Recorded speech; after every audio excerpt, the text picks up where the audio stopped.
Agora, falando em autoestima e falando em gente braba, tá? Nós precisamos fazer um react deste cara, que é um dos grandes nomes da nova geração do MBL, e que foi confrontado ao vivo e que mostrou que é homem. E que merece o aplauso de todos vocês. Eu quero que vocês preparem, não é pra soltar agora as palminhas, eu quero que vocês preparem as palminhas pra Matheus Faustino, que foi agora eleito vereador em Natal, que foi confrontado de maneira injusta pela imprensa local, e vejam como ele se comportou.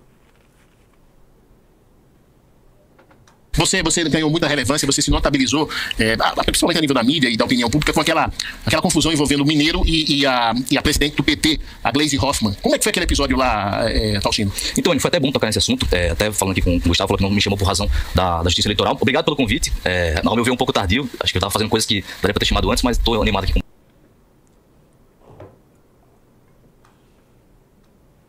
Se nós trouxermos teríamos no período eleitoral. Que daria para ter chamado antes, mas estou animado aqui com o bate-papo. Tá, vamos lá. A lei eleitoral, no período eleitoral, não permite que a gente traga Se nós trouxermos teríamos que trazer todos. Mas houve esse fato aí com a Gleisi Hoffmann, ninguém me chamou nenhuma das áreas aqui, inclusive vocês, e vocês acabaram repercutindo por muitas vezes alguns comentários que não fazem o mínimo de nexo com a realidade. Eu não peço que os colegas aqui fiquem incomodados, mas eu trouxe alguns trechos desses comentários que vocês fizeram, e eu queria debater aqui com vocês, já que eu estou tendo a oportunidade de me defender ao vivo. O primeiro aqui é do Gustavo Negreiros. Esse rapaz fizeram com a Gleisi é reprovável e abominável. Isso não é jornalismo. A polícia militar deveria ter pego esse rapaz e ter parado eles e usado a força necessária. E o spray de pimenta, porque esse spray de pimenta faz muito bem para quem protesta, para quem faz muito bem nesse rapaz. O outro comentário foi do Dinarte. Deixa eu botar aqui. Eu não estou justificando a agressão dos caras, não. Também concordo com o Gustavo que esse comportamento é bizarro, oportunista e é de quem quer lacrar. Então, vamos lá. 2 pontos aqui. Primeiro, eu não sou jornalista. Se você tivesse me procurado fazendo esse trabalho de bastidores, Faustino, o que você estava fazendo? Por que tá caindo o áudio? Trabalho de bastidores, Faustino, o que você estava fazendo, o que você é, o que você faz? Vocês teriam pego essa informação que eu não sou jornalista, eu estava ali exercendo um papel de um cidadão comum, questionando uma figura pública. E segundo, eu não sei se você tem entendimento, Gustavo, mas pro policial poder usar o spray de pimenta, ele só pode usar em 2 situações, que é ou para legítima defesa ou para ele fazer cumprir a lei. E nenhum daqueles momentos ali eu fiz nenhum dos dois, eu não agredi o policial, muito menos eu cometi alguma infração perante a lei. Se você acha que eu cometi, eu peço que você esclareça aqui para poder me defender ao vivo. Na realidade, você foi agredido, né? Exatamente. E do Dinarte, eu queria que ele apresentasse para mim, de forma objetiva, qual forma eu fui lacrador e qual maneira eu fui oportunista nessa situação, questionando a Gleisi Hoffmann, que é uma figura pública. Na minha concepção, e que eu falo aqui é o seguinte: você agora é político. E vai ser muito ruim para você, e vai ser muito complicado quando você estiver num lugar tranquilo, público, e ver alguém da mesma forma lhe questionando.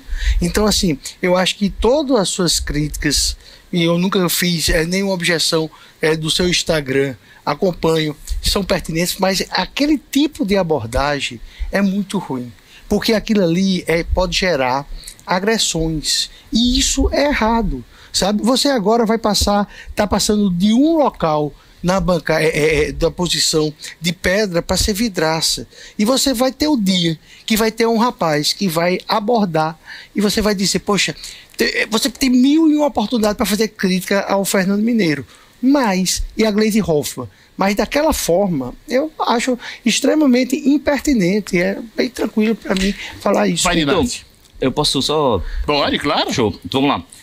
Primeiro, se acontecesse comigo, eu vou agradecer muito. Se o cara chegar para mim, convido aí vocês que discordam de mim, da minha abordagem, tudo que eu faço, peguem um celular, me encontrem na rua e venham me gravar. A única situação aqui que difere a minha atuação da Gleisi é que ela realmente foi a primeira senadora ré na Lava Jato. E detalhe, eu não questionei o Mineiro em nenhum momento. Ele ficou ofendido e quis agredir o meu cameraman. Então, as vias de fato partiu exatamente da parte dele. A agressão partiu exatamente da parte dele. Eu já estou acostumado a fazer esse tipo de questionamento a políticos e em nenhum momento eu fui condenado por agressão, em nenhum momento fui condenado por nenhum tipo de crime. Tudo que eu faço dentro da legalidade, agora sim, óbvio que fazendo perguntas que por muitas vezes são vergonhosas. Mas não são vergonhosas porque a Gleisi Hoffmann é uma mulher ou porque o Fernando Mineiro é de esquerda. Não, são vergonhosas porque eles protagonizaram situações que levam eles a ter uma situação vexatória perante a mídia. Tanto que naquela situação, mesmo eles tentando usar a mídia que teve aqui local, mesmo tentando usar inclusive a CNN, usar a máquina do PT para poder inverter a lógica, que é o que eles fazem, né? Inverte a lógica, a vítima vira vilão e o vilão vira vítima. Mesmo tentando fazer isso, eu cresci de 50 mil seguidores em 48 horas e a população ficou ao meu lado porque eles viram que quem foi injustiçado naquela situação e eles viram em mim a representação que eles queriam estar fazendo a mesma coisa, questionando a Gleisi Hoffmann e até por outro ponto. Tinha 2 policiais lá, não sei se civil ou federal, e lá fora tem mais 3 viaturas da polícia militar. Se eu cometi algum tipo de ilícito, por que os policiais não me prenderam em flagrante? Só tem uma explicação, porque eu não cometi nenhum erro. Só uma pergunta para você, que eu fiquei curioso. Só vou deixar para você, Dinarte, só assim, quando você foi intimado para a Polícia Federal, teve alguma coisa a ver com o episódio do Mineiro com a Gleisi Hoffmann ou foi outra coisa? Foi tá. Então você foi intimado pela Polícia Federal e lá, né? Exatamente. Entendi. Vai lá, Dinarte. Bem-vindo, vereador, à nossa casa. Acho que o senhor está tendo uma oportunidade muito boa de ocupar um espaço onde pode falar, evidentemente, das coisas que lhe incomodam, que estão ainda em seu coração. E desde já eu sinceramente desejo, do fundo do coração, sem ironia, que o senhor use o tempo e o espaço que o natalense lhe deu para ocupá-lo com coisas que sejam edificantes. Eu empreguei o verbo lacrar porque o senhor que faz ativismo digital sabe que montar roteiros e scripts para emboscar outra pessoa em busca de audiência ganha, entre outros nomes, esse verbo de lacrar. Então, mas eu ouvi o senhor atentamente e eu acho que o senhor vai conseguir também me ouvir. Aí a gente faz essa conversa com o espírito desarmado, que eu falo isso do fundo do coração, porque eu acho que a Câmara da minha cidade elegeu pessoas que estão preparadas para o debate. E o senhor já mostrou que tem um bom espírito de confronto, que sabe como fazer isso, que sabe como articular as palavras e as ideias. E torço para que coloque esse poder que o senhor tem em favor de quem o elegeu. Aquele momento em que o senhor foi receber a presidente do PT e o deputado Fernando Mineiro no aeroporto não é novidade, como outros ativistas digitais fazem para a rede dele para mobilizar a audiência. É uma abordagem que, assim como o Gustavo, eu discordo. Não acho uma abordagem, por mais que pública seja a figura, vai estar sujeito a acontecer o que aconteceu. E o senhor agora, com um mandato, eu até espero que dê outro exemplo. Por favor. Show, vamos lá. Primeiro, você não esqueceu de responder qual situação específica eu fui oportunista. Mas voltando em relação a lacrar. Se o senhor quiser, eu posso responder. Pode. E aí devolvo. O oportunismo vem na medida em que, naturalmente, por se tratar de figuras Hoffmann e o Fernando Mineiro, que naturalmente tem uma rejeição muito grande no campo da direita, onde está a sua audiência, ali está uma oportunidade de o senhor ter um alcance maior. Mas, Dinarte, é oportunidade ou é oportunismo? É oportunismo na medida em que, na minha avaliação, se tratou de um script montado. Seria oportunidade se fosse um embate entre os dois naturalmente e não algo que o senhor planejou previamente. Vamos lá. Não é oportunidade porque, primeiro, não questiono figuras só de esquerda como se colocou, já que eles são figuras ligadas à esquerda e têm uma rejeição da direita. Tem um caso lá em Joinville que eu confrontei junto com meu amigo Matheus Batista, que inclusive foi eleito lá em Joinville com uma votação expressiva, um vereador mais jovem da Câmara, que é um cara que ele estava conhecido como Rei da Lajota, um vereador que estava desviando recursos públicos, supostamente, de lajotas para fazer ruas. E o cara ele se considera de direita e mesmo assim eu fui lá e questionei. Grande ponto do Faustino. Olha, essa é uma bela resposta que o Faustino está dando. Porque você fazer ao ao campo político ao qual você pertence, você perde seguidores, você não ganha seguidores. Você perde seguidores, você não ganha seguidores. Essa é a regra do jogo. Quem acompanha o MBL há anos sabe disso. Toda vez que um líder nosso bate em alguém da direita, ele não ganha, ele perde. Vocês sabem disso. Então, a resposta do Faustino é boa porque ele mostra o seguinte: olha, quando o pau que bate em Chico também bate em Francisco, esse pau ele sai ferido. Entendeu? O público só gosta que você bate num lado. O público Gente, o público tem bandido de estimação, sim. Em grande medida. Não todo mundo, claro, mas. Então, quando você bate alguém no próprio campo, você não tá ganhando nada na tese do oportunismo que o cara tá vendendo, tá? Figuras de direita fazendo coisas que não são bem republicanas, por assim dizer, eu vou lá e vou estar questionando, porque a minha atuação, ela não envolve passar pano para a direita ou só atacar a esquerda, ela envolve fazer o que é certo. O que é certo, fazer o que é errado. Vamos lá, não é lacrar, na verdade, no seu entendimento, lacrar aqui nessa situação é um cara comum fazendo um questionamento a uma figura pública, no espaço público, com fatos públicos e notórios. Eu não vejo aqui quando é que existe um tipo de lacração, já que a Gleisi Hoffmann é uma deputada hoje, já foi senadora, presidente do PT, e ela sim, é fato. A Gleisi Hoffmann, ela foi a primeira senadora ré na Lava Jato. E eu a questionei a respeito de um tema que ela entra em contradição. As parlamentares de esquerda, elas gostam de falar de machismo, de feminicídio, só que elas só gostam de falar isso quando é o governo de direita.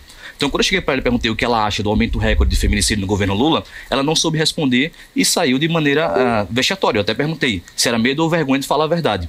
E então eu não vejo nenhum desses atos onde se encontraria essa questão de lacrar. Pelo contrário, quem costuma lacrar em cima de certa maneira dessas pautas e de maneira sim ideológica, porque só é lacrar em cima de certa maneira dessas pautas e de maneira sim ideológica, porque o cara só é machista. Se fosse o Bolsonaro seria o machista, como é o Lula não é, são exatamente eles. Então, nessa situação, mais uma vez, eu agradeço aqui a 96 por ter me chamado, e eu faço questão de deixar isso limpo, justamente porque eu me senti muito prejudicado na situação onde todas as emissoras deram um relato sobre isso e em nenhum momento me deram a oportunidade de fazer um rebate ou até mesmo poder me esclarecer como eu estou me esclarecendo aqui. E até mesmo sobre o Dinato falou que eu faço script de vídeo, enfim, monto tudo. Naquela situação, se vocês tivessem me perguntado, vocês iam inclusive saber que eu não fui lá só para gravar com a Gleice Hoffmann. A gente foi resolver uma questão de passagem do meu cameraman que ele estava indo para São Paulo na semana seguinte. E coincidiu que eu fiquei sabendo que ela está lá. Eu falei, ela vai estar aqui, já estou aqui, vou aproveitar para questioná-la sobre isso. Como uma figura pública, é bom o senhor saber o seguinte, que todos os fatos, eles geram comentários, né? E consequências. Tanto é que a questão da intimação da Polícia Federal é justamente por causa disso. Eu acho que o senhor foi agredido pelo Fernando Mineiro, eu sempre digo aqui brutalmente, mas eu também acho que o senhor quis lacrar, é uma percepção. Mas então, e assim, que objetivamente foi lacrar? Lacrar é justamente você ter um script e tentar provocar uma pessoa. Mas com script, eu não tive script. Mas uma pergunta, quando um jornalista faz um questionamento para um político, como eles fazem com o Faustino, isso é ter um certo script. Eu acho, é ruim você querer só questionar sem um script. Ora, perguntar... Script pressupõe algum tipo de pesquisa. Você ganhou muita relevância, você se notabilizou. Conhecimento pressupõe cuidado com o tema. Eu entendo a crítica sobre a política enquanto espetáculo. O problema, e esse é o grande problema que esses caras não conseguem responder, é por que eles dão muito mais atenção e ênfase, tá, na crítica que eles querem fazer ao Faustino que faz o questionamento, e não a uma surra e uma agressão orquestradas de verdade, tocadas de verdade, por um deputado. O lance que as pessoas se chocam, eles precisam entender isso, é que como jornalistas, eles acham natural que um faça uso da violência, mas eles ficam indignados que um sujeito como Faustino faça esse questionamento. E aí entra uma questão de uma mentalidade brasileira, que é uma mentalidade servil, especialmente uma mentalidade institucionalmente servil. As imprensas acham, como elas vivem em grande parte de relacionamentos muito benéficos junto à imprensa, junto aos governos, que você tem que ter uma relação mais do que republicana, né? Que eles estão exigindo uma espécie de um republicanismo de um ativista político. Não, veja só, você não pode fazer isso, porque senão você vai ser questionado. Não é isso. Como a relação deles é servil com relação a quem tem um poder político, tá? Qualquer tipo de coisa que tire o político da sua zona de conforto. Você ganhou muita relevância, você se nota e gostoso do poder, é para eles uma ameaça ao modo de vida deles, tá? Porque eles vivem de passar pano, vamos ser bem honestos. E também um ataque à cultura servil que, vamos dizer, construiu as suas respectivas carreiras, tá? Criticar um método de trabalho, um método de ativismo político, tá? Pode ser válido, mas se você dedicasse num ato que houve uma agressão física completamente desproporcional por parte do Mineiro e tratar mais do ativista, isso aqui é uma lacração, e não da agressão, diz muito sobre quem eles são. Esse é o problema. E eu não acho nada de errado em fazer questionamento com política. A Gleice é uma excrescência política. A Gleice, eu preciso lembrar, ela não é que ela é uma pessoa que, poxa, ela tem o direito de participar do debate público. Ela tem o direito. A Gleice participou do maior escândalo de corrupção da história do Brasil.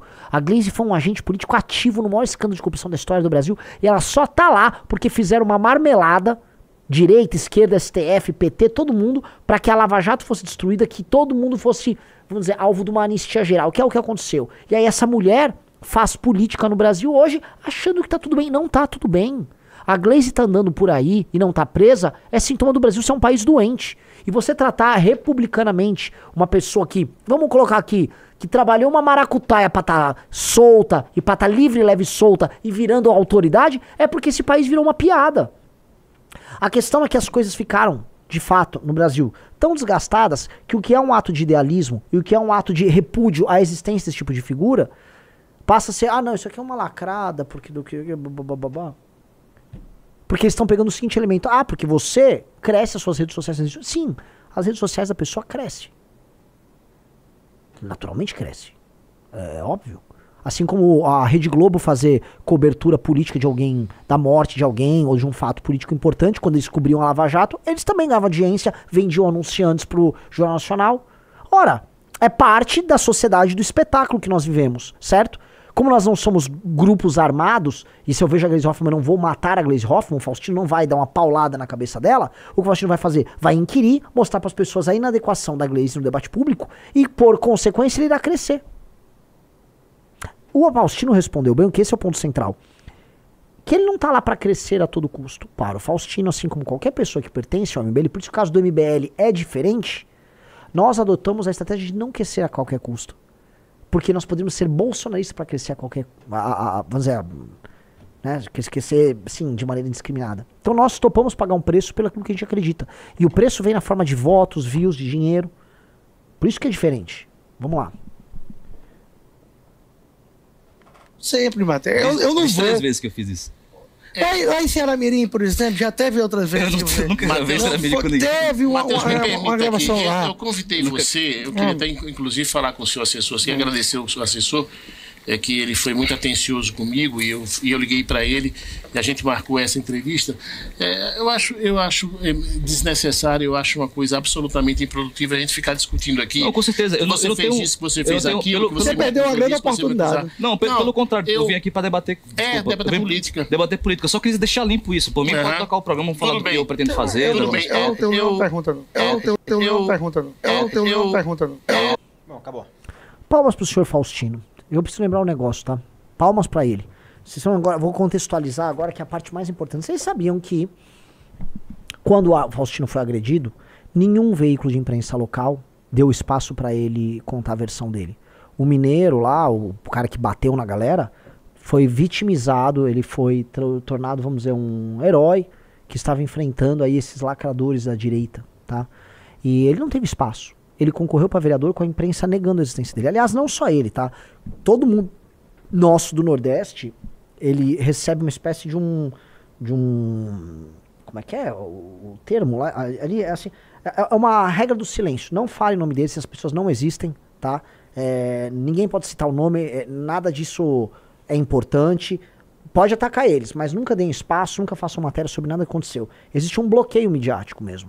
E agora, ele foi eleito vereador, eles têm que encontrar ele, eles têm que falar com ele, e ele não é apenas foi eleito vereador, ele foi eleito vereador sem compra de voto, usando um orçamento muito menor do que os outros caras, e, cara, é o cara mais midiático mesmo de Natal. É um cara importante, então eles vão ter que dar a voz pra ele. Então é importante que o Faustino lembre eles que ele foi tratado dessa maneira. Porque a imprensa no Brasil sempre, ou quase sempre, tem lado. Tá? E eu gostei muito, da calma dele, tá? Ficar calmo, uma hora ele sorriu, fica calmo. O Faustino tá numa linha de ser muito civilizado, muito calmo. Isso não significa ser bonzinho. Ele trouxe um assunto incômodo lá na mesa, ele botou assunto incômodo na mesa. Mas ele foi educado, calmo, baita de uma postura. O Faustino foi posturado. Isso é muito bom.